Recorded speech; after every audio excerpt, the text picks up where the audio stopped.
It's Nets, Knicks tonight, all the way out in Brooklyn. The Nets need a win for a multitude of reasons, but we'll get into that in a little bit. Let's get all things hashtag Nets World from Brian Lewis, the Nets beat writer for the New York Post. Brian, thanks for hopping on with us, sir. You're at the training facility now. You jumped on with us before you braved that Brooklyn traffic. You, sir, are a gem. Let's talk about some trade rumors because we're only a couple weeks away from the deadline. Do you think the Nets, with their record and where they sit in the East right now, do you think they make a play before the deadline? Are they buyers or sellers? I don't think they're mutually exclusive, right? And I'm not trying to cop out, but here's the thing. They have a number of older players who may not fit their timeline, some of whom are on expiring contracts, and others who have decent contracts, meaning they're valuable. Some of those guys I would expect to be moved. Not all of them, but some of them I would expect to be moved. Do I think that that means they're necessarily trading for a superstar? No, I don't. But if you're asking me, Dorian Finney-Smith, as an example, they got offered 2 first-round picks for him last year. They turned it down. Royce O'Neal could fetch a first-round draft pick. Spencer Dinwiddie is an expiring contract and a decent player who could help a winning team. I could easily see 1 or 2 of those players getting moved by the deadline. Not mutually exclusive sounds like it used to be my marital status on dating websites. But when it comes to pro basketball, it's something completely different. So let's say that they do blow it up. They do trade some guys away. Is Coach Vaughn's job safe? I do think right now it's safe. But I would be lying if I said I didn't see some concerning things in terms of coaching of late, particularly when you look at what went on in Los Angeles.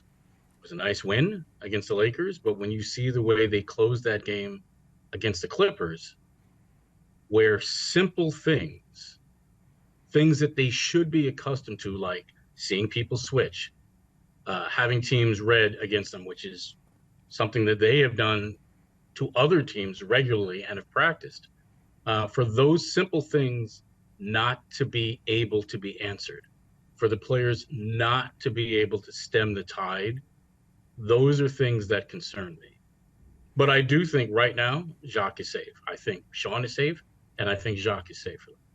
When you, to go into detail about some of the things you were saying, like not players not switching and all, like I like to ask these questions. Is that more on the coach? Is that more X's and O's, or you think it's Jimmy and Joe's? You think that's the players not playing up to their Well, it's probably a combination. Obviously, teams defended them a certain way until those teams just ceased to respect their ability to go by them and their ability to get downhill, right? So when teams started switching on them, what that generally does is it kind of lures you into bad habits.